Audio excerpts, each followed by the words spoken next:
Good morning and welcome back to Sticks Plus Twine. This is my YouTube channel where I talk about knitting and crafting and organizing, and not so much the crafting but a lot more about the organizing.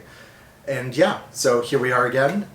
Today is Saturday the 25th of September. It is officially fall.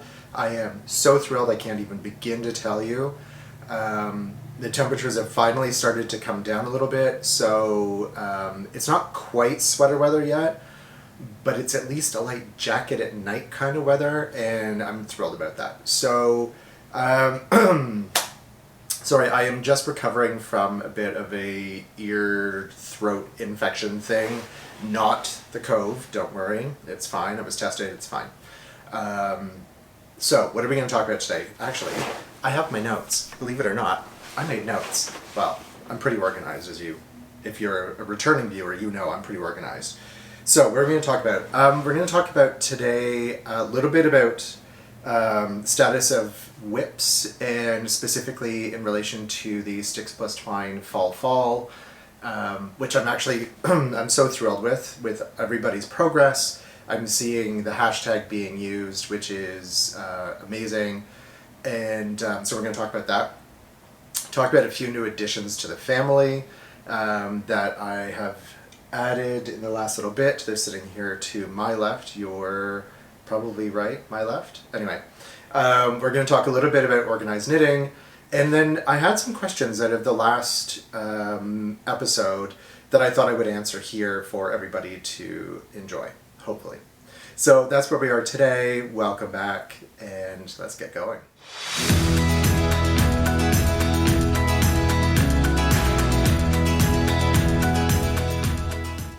So again, my name is Eric. I'm a knitter here in Toronto. I record this in my home studio, which is now, I can say, officially a studio. It's finished. There's a table that the camera is on, so it's slightly elevated.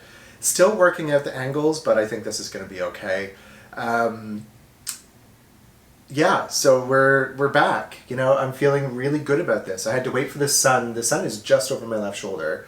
It was just a little bit too harsh to record, so I'm earlier than I normally would be, but I've got some stuff to do this afternoon, so I thought I'd get this up and ready for you as soon as possible. Again, my name is Eric. I can be found on Instagram as itsme_EricL. I can be found on Ravelry as e.p.lutz. Although I usually, like I say, I don't really use Ravelry for much other than project management of my projects and a library archive for patterns. So, that said, if you want to add me as a friend there, I'm happy to, and I always accept a friend request. Just know that I don't really interact much on that. I'm much more active on Instagram and clearly here on YouTube. Okay, let's get started. Let's talk about whips first, shall we? Last week I talked about the fact that I finished the Moonwake cowl, which I was so happy to get that done. It's now blocked, it's finished, it's off the needles. I have not yet worn it because it's been too warm. The Vicious Circle, the Harlow hat, those were the first three finished objects that I finished for the finish along. But I have a few more. I have 3 more finished objects. So out of the 10 that I had organized myself into and somewhat committed myself to finishing before the end of October, for keeping count, that means I'm 60% of the way there. I know. Crazy. But when you're off basically sick for a week, you know, what else are you going to do but knit? So let's go through those. I started this starting point cowl, like what I did there, cowl, it's a shawl wrap, I want to say 4+ years ago, maybe 3 years ago, and it was just sitting on the needles.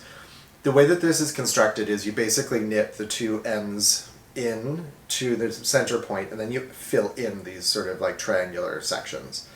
I had done the 2 end points, but not the triangular sections, and over the course of 2 evenings I was able to get that done.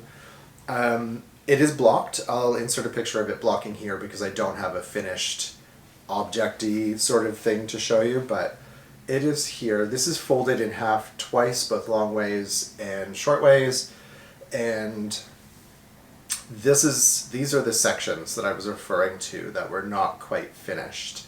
There are instructions in the pattern to sort of sew up the center point, but there's this really interesting sort of detail, this rib line, this spine, as it were, that sort of comes down the center that I actually really like.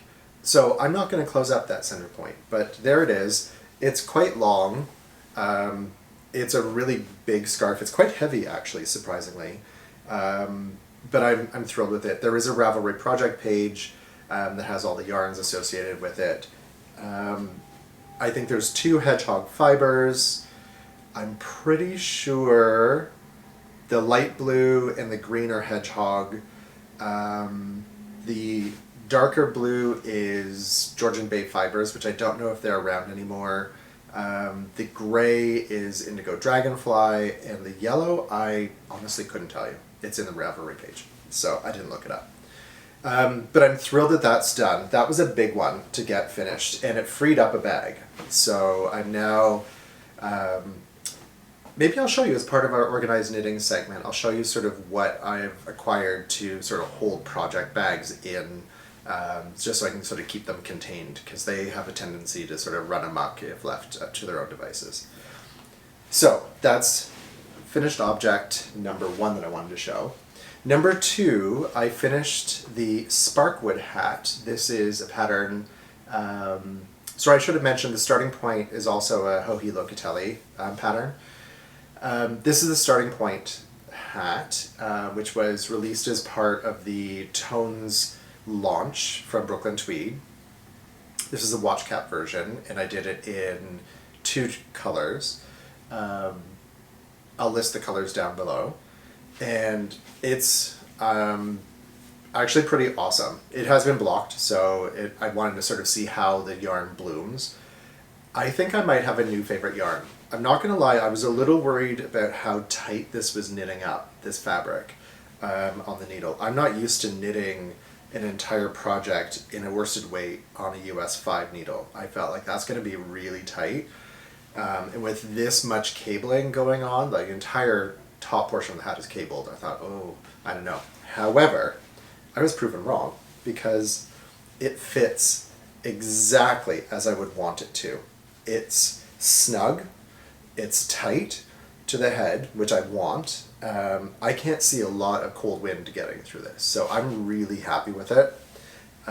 It feels really good. It's not as soft as merino by far, not even close. But there are times when shelter's just a little too rustic. This is that happy medium between, I think, a merino softness and sort of a targy rusticness, if that makes sense. Anyway, so that's project number 2. Yes, I did it in Grello. It's been a while since I've done a true Grello project. If you're a newer viewer, and welcome if you are, I'm kind of known for doing a lot of stuff in Grello, because that was kind of my favorite colorway and for a long time. I am now more into greens, but I still love this color combination. So that's finished object number 2. Finished object number 3. This was a big one. This is the finished My First Raglan sweater from Jared Flood for Brooklyn Tweed. That this was again part of the pattern was released as part of the Tones launch, but I actually did this in Shelter. It is too big for me, I think.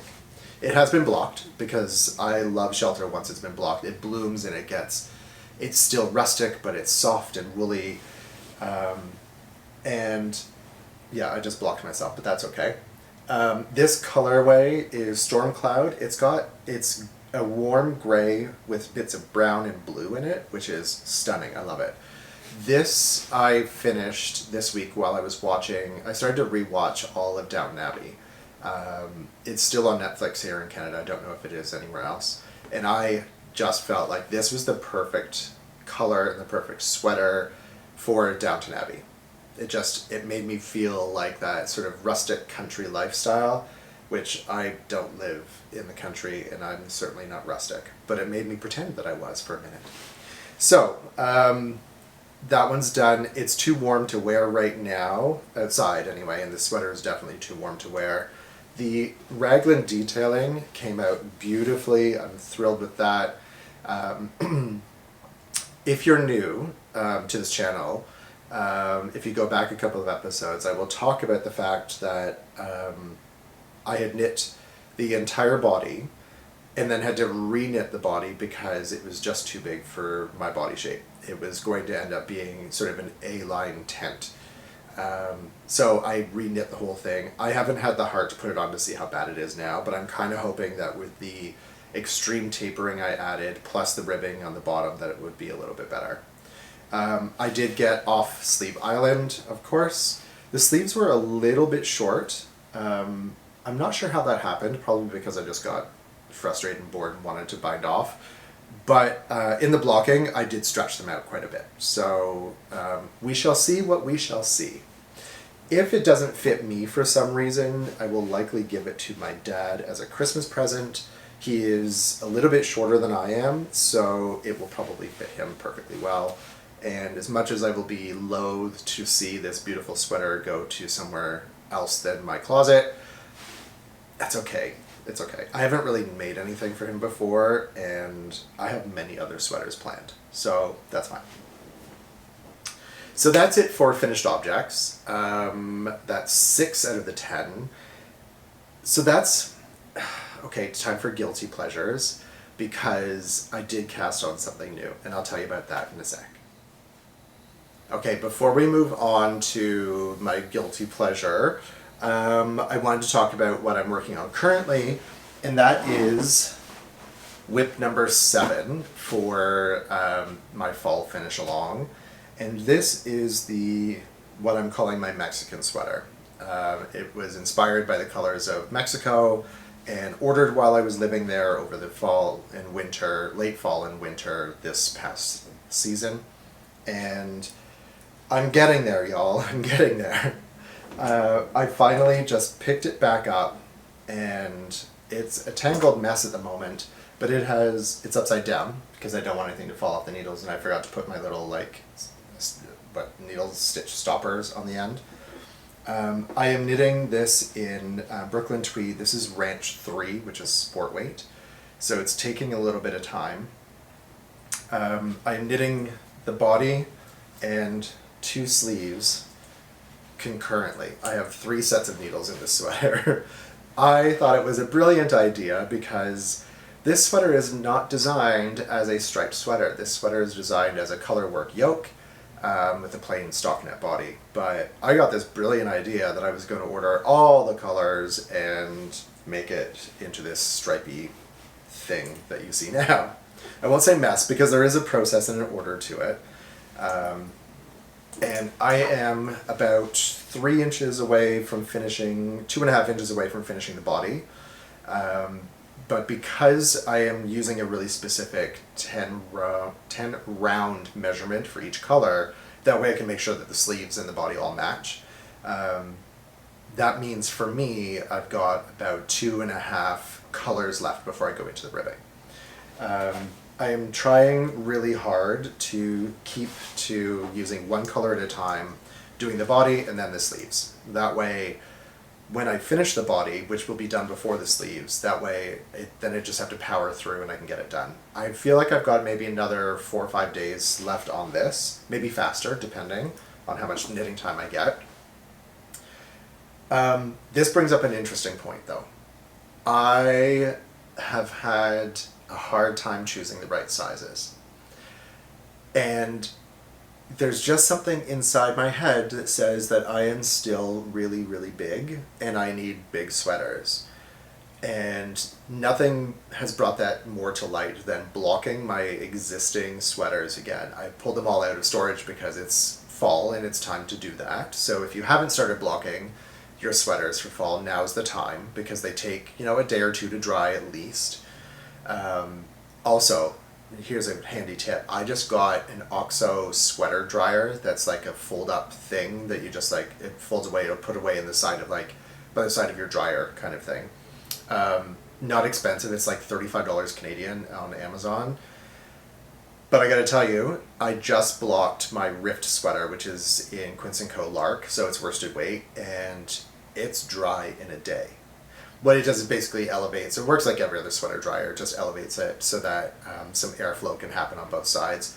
But y'all, for the price, and they stack, so if you get two, you can stack them one on top of the other, and you can block two sweaters at once. Anyway, total sidebar, looking at the size of that sweater that I made, which at the time fit, it was in fact a bit tight around the midsection, now is going to be like gigantic on me. So I'm going to keep it because I love it and I will wear it. But I am learning how to pick sizes better.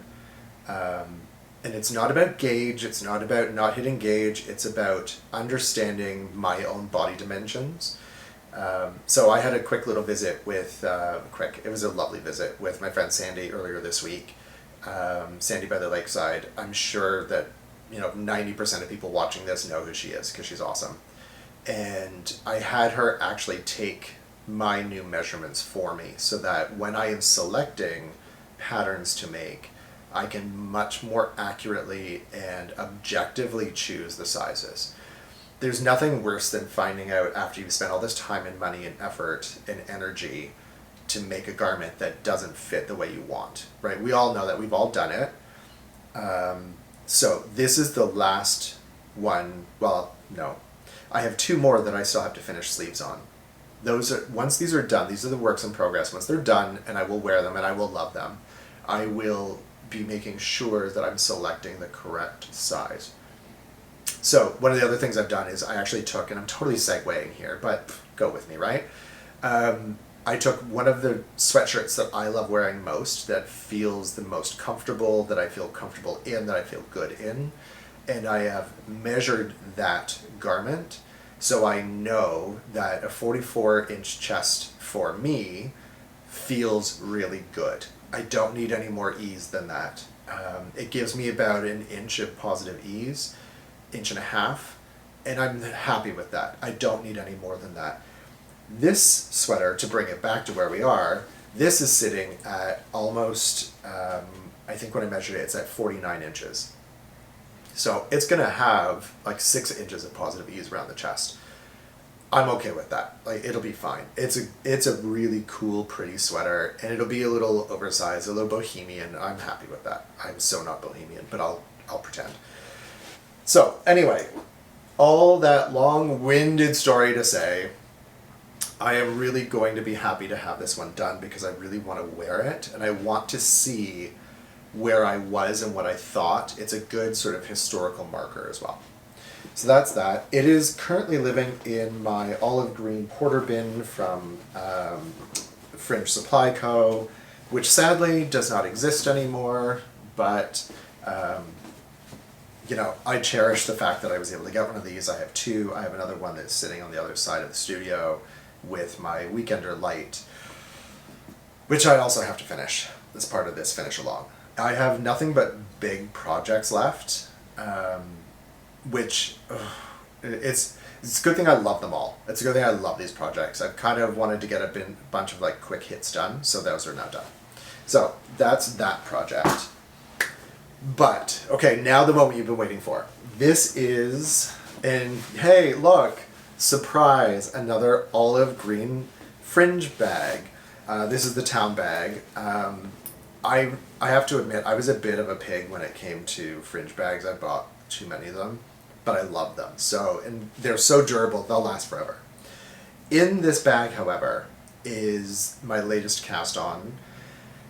I know I said I wasn't going to cast on anything during this finish along. However, I made an exception because there was two reasons. One, Sandy and I decided for our birthdays to treat ourselves to some cashmere, which we did, from Clinton Hill. And we cast on when we were together because it's sort of our birthday treat to ourselves. And also there's a knit along going on with Clinton Hill right now for this particular pattern, which is the Klassen triangle with a twist. It's a shawl pattern. It is a paid for pattern, so I won't give you the details. Oh, I'm stuck on something. Hang on. This is, there we go. This is the body color. I'm almost done the second ball of this, and this is olive. Can you tell I'm still in this super green moment? I love all the greens. So this is, I'm like literally surrounded by olive green. Sorry. It's cashmere. Guys, it's cashmere. It's Aran weight cashmere.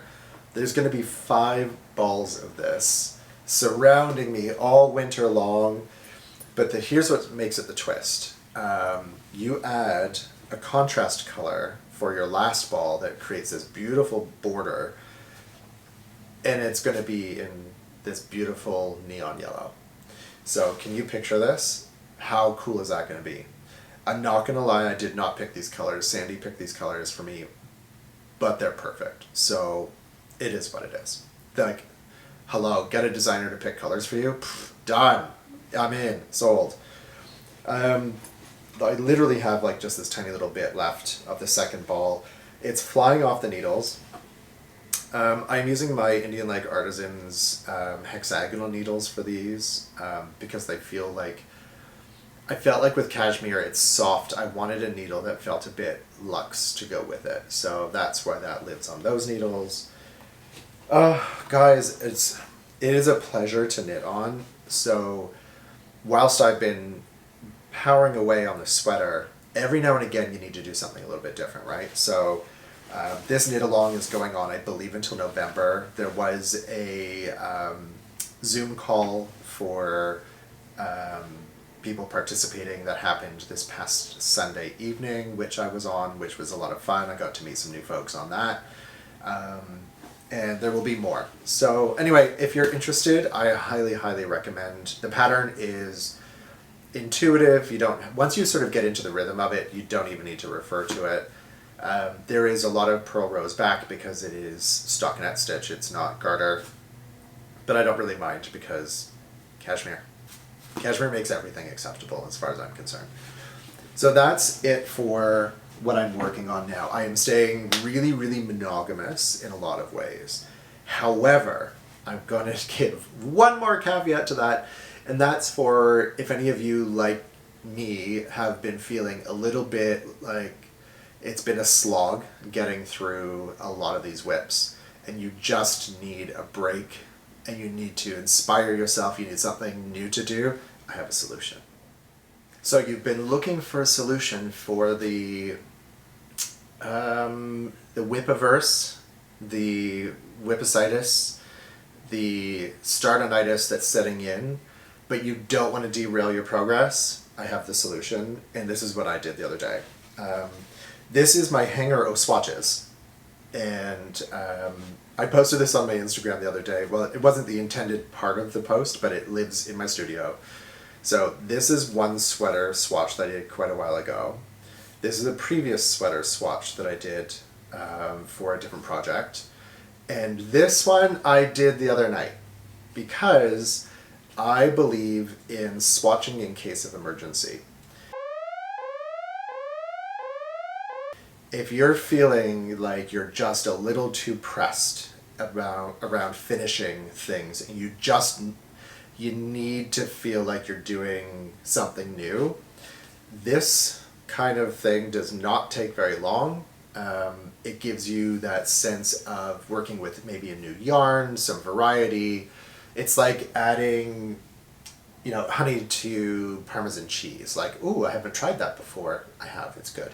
But it gives you something new to do. Or if you have tried it, add pepper on top. That also is really good. This is a swatch that I did because I've got a couple of pullovers that I want to make, and it just so happened they had exactly the same gauge, and they're going to be done in exactly the same yarn. Different colors, same base. So I'm kind of slightly cheating there, but it's okay.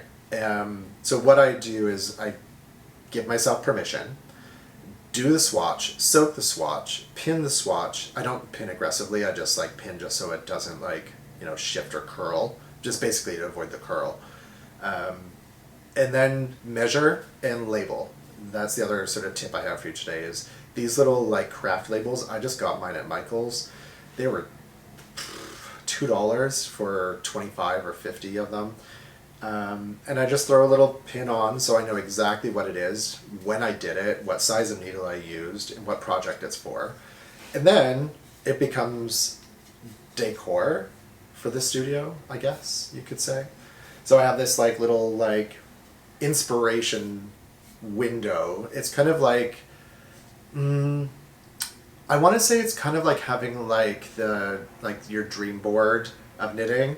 That's what this kind of represents to me. Only I kind of wanted something a little more visual than just a corkboard. So anyway, that's my tip.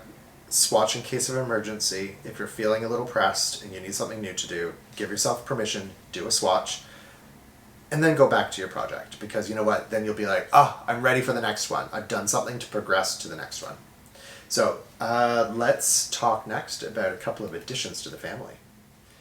So additions to the family, what did I get? I got a few things. And it's actually kind of funny how it happened. Funny thing happened on the way to the yarn store. Isn't that what this one should be called, maybe?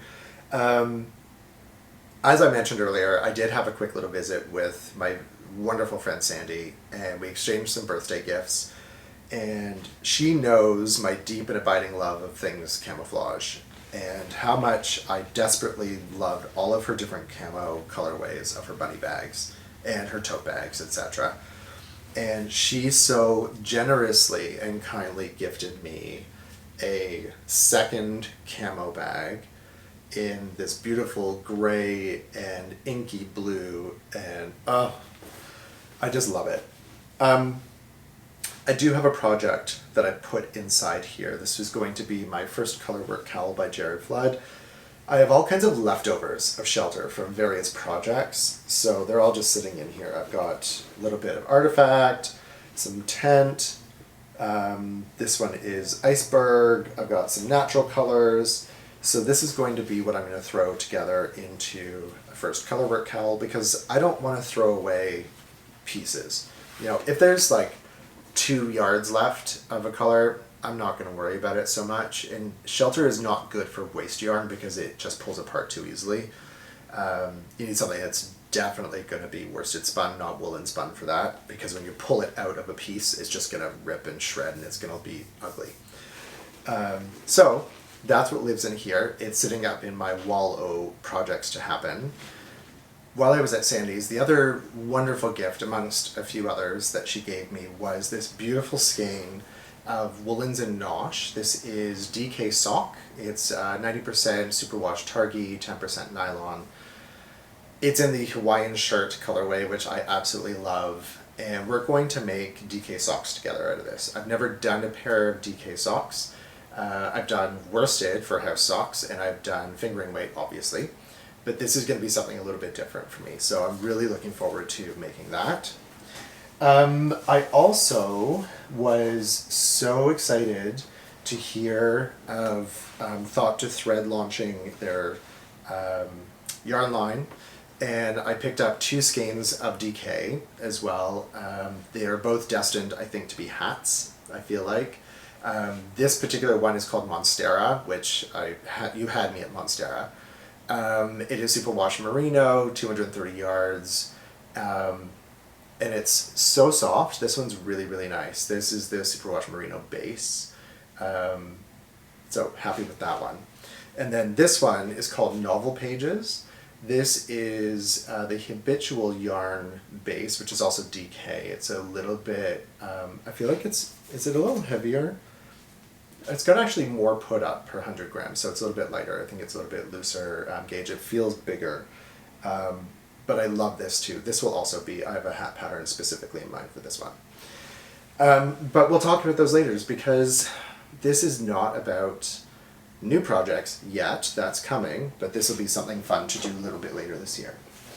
The last acquisition I need to talk about, the last addition to the family, en famille. I talked last time about the VC pullover, which is the V-neck pullover released by Brooklyn Tweed. And I was looking for colors, I was just playing around, and then my wonderful friends Bruna and Maria, who own the Knitting Loft here in Toronto, which is, I think, one of the world's best knitting shops, local yarn shops in the world. It's amazing. And trust me, I've been to a lot. They have everything in there except for Brooklyn Tweed. But they did do a pop-up earlier this year, and as part of their 4th anniversary sale this past weekend, I may have just found my sweaters quantity, and I may have ordered it, and I may have picked it up, which I did, of course. So it is knit in Arbor. This colorway is called Crumb. This is the body that I will be making the VC out of. This is now a discontinued color, I believe, so I was able to pick up enough skeins plus some extra out of this one. Then the 2 accent colors will be Sea Glass and Loam. So I will have the V-neck is created out of these colors with the body being out of this. So those are the 3 colors. I'm kind of in love with this combination. Maybe I'm exiting my green phase. Is that possible? I don't know. I still got 4 sweaters to make in green, so not likely. Anyway, that's it for acquisitions. Let's come back next and talk a little bit about organized knitting. So I thought today I would share for organized knitting some thoughts around how I organize my printed patterns. This is nothing innovative. This is not groundbreaking. Look at that. They're in binders. Shocking, right? I have divided them into the sort of categories that I personally do the most of. So wraps, cowls, and shawls, hats, accessories, which is basically socks, and sweaters. So what I've done is on the spines of these, so I can see them, sorry for the little bit of mess in the studio, I was just recording the rest of this episode. So on the spines I've actually marked them as well, so I can kind of see what they are. And inside, look at that. Laminated charts go right in the front pocket, but everything else is divided, it's printed, so I know exactly what it's there. Ooh, I can't wait to make that one. I forgot about that one. Ooh, yeah, I forgot about that one too. Another one. So that's where all of these amazing patterns go. They all go into a page protector so that whether they are imminent or whether they are something that is in the past, I have them available. Sometimes for sweaters, this is one of my new ones that I will be casting on soon, is the Ott sweater. Atlas is also in the queue, and in fact, that's what 2 of these, those 2 shawl, swatches are for that particular project, which look, it's exactly the same colors because I love this colorway. Where did I want? There we go. So what I've also done is sometimes I will put the swatch right in with the pattern so it stays together. It doesn't need to be out. I will make this sweater. This is actually the Albion sweater by Michelle Wong for Brooklyn Tweed that I actually frogged the materials out because I screwed it up so badly and the size was not going to work. So I frogged it and made it into the first raglan sweater. Oh, I forgot about that one too. See, this is the thing. Oh, Tundra Jumper, this one I can't wait to make. I have the yarn for this already too. So that's the thing. When you are feeling a bit like humdrummy about the work that you currently are doing, it sometimes pays to go and do a little bit of perusing through, some organized patterns, and then when you're done, put them back on the shelf and save them for next time. I thought I would also share with you the bin that I got earlier this week to help sort of organize my project bags. This is a relatively small portion of my collection. I have a significant amount of fringe bags, Sandy by the Lakeside bags, more fringe bags, more fringe. I've got a Paradise Island bag, and most of these are empty and ready for new projects. And rather than just have them lie around, I wanted to have something that sort of worked to contain them all. This is a bin that I got from Amazon. It's from Yamazaki Home. It's metal. It has felt bumpers on the bottom. You can sort of see, so it keeps things from scratching other surfaces. It's got these great wood handles. It matches the other Yamazaki home things that I got specifically for the studio. Earlier I had shown you the stitch marker, the jewelry holder that Caleb from Drowning in Yarn inspired me to get. I apologize if it was a little loud earlier. My air conditioning / heating unit just kind of goes off randomly, and you know, if I waited for it to stop or not be on, we'd be here forever. Anyway, that is my latest little tool, my little hack, and this sits up on top of the shelf with all the other project bags, so it's out of the way, but I can still see it and access it whenever I need to. This, I feel like, is becoming a bit of the hub of organized knitting in my studio. It is above the table, away from everything. I have project bags. These are all works in progress bags. The paper bag is one of the prizes for the fall finish along from Sandy, which I will show a little bit later in the progress of the finish along. Those are my binders full of patterns. And yeah, there's all kinds of good stuff up there. I can see it, I can access it, I know what's in them, but I don't always want to have them, you know. So I thought I would do just a bit of questions and answers to wrap up this episode. Before I do, I'd love it if you could give this episode a thumbs up. If you want to see more from me, or if you're interested, please do go back and you can watch all the rest of the previous catalog. If you want to see what I'm up to next, hit the little subscribe button. If you want to be notified, hit the bell. You know the drill. First question I was asked was, how did I start knitting? It was actually a bit of a throwaway comment by my partner at the time, who said we needed a hobby for the winter, essentially, instead of spending money. Famous last words. I had no idea it was going to end up becoming a bit of a passion of mine. I relearned how to knit through watching YouTube videos, basically from Pro Soho. I had been taught as a teenager by my mom how to knit, so I was familiar with how to cast on. Once I sort of relearned the muscle memory around it, but I got really into it. I got very excited by it. The community of knitters, and especially YouTubers around knitting, just kept me so inspired, so that's how I started. I had another question on what am I reading? Do I like to read? A lot of the books that are here on the bookshelf behind me are reference books, design, knitting, that sort of thing. I tend to read a lot on my iPad. I do have a Kobo as well, but currently I am reading The Miracle Morning. It's recommended by a colleague of mine. I'm a bit of an early riser, so I'm kind of happy to have a bit more structure in my morning.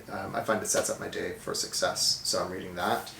I'm also reading Star Wars: The High Republic, The Edge of Balance. It's their first manga that's come out of this series. There are comics, but it's the first actual manga. FYI, Star Wars Visions, if you haven't watched it yet, is really freaking cool. It's all these different anime studios from Japan that were asked to re-envision what Star Wars would mean in a Japanese context. It's super interesting. Really loving that. I'm also re-listening to Clara Parks's books on Audible. Currently, Vanishing Fleece. I have the book here. I have all of her books in hard copy, but I'm also listening to it on the treadmill just because it's soothing and it's distracting, and let's face it, I hate cardio, but I do it for a reason. So that's what I'm listening to. I think that was it.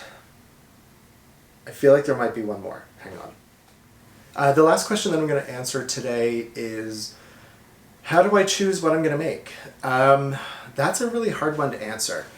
For me, I spend a lot of time on Instagram and sort of chucking through Ravelry, and I get inspired by what I see that other makers are making, what designers are releasing. I tend to stay with very classic designs. I'm a prep at heart. I love preppy things. I am not a rock and roller, truly. I can look the part, but I'm really not. I think, for the most part, It's about the shape and line. The colors the designers choose sometimes help influence what I'm looking to make. Having done some design work myself, I kind of know what my style is, so I find it pretty easy to pick things. In publishing Rib magazine, it was actually quite straightforward as well, finding the patterns that we thought that men would like. I do love this movement towards more all-gender design work that gives opportunities for different shaping, that allows people to choose how they want to portray their own bodies. You know, just because I don't like a balloon sleeve doesn't mean that the next non-binary person isn't going to just go crazy for one. But we should be able to make the same kind of style work for us depending on what that looks like. So I'm pretty happy seeing that design trend happening. Colors are so personal preference. I'm looking at my sort of ladder O shawls, and there's no real one true color story. I've got things that are blues, I've got things that are aquas, I've got greens, browns, blacks, coral, neon yellow. I kind of have everything. So for me, color serves as a jumping off point. I do find in a lot of ways when I see a design, I kind of fall in love with the design as a package, as a whole, and then I try and add my own little twist to it. So anyway, that's it for Q&A this time. Again, if you liked what you saw, give it a thumbs up. That really helps me out. If you didn't, don't bother. That's okay too. You know, you do you. We will see you in probably about another week's time. Hopefully at that point we will have another finished object to share. Hopefully not too many other cast-ons, but I'm feeling the urge. But like I said, swatch in case of emergency. That's it for now. Have a great week. Talk to you soon.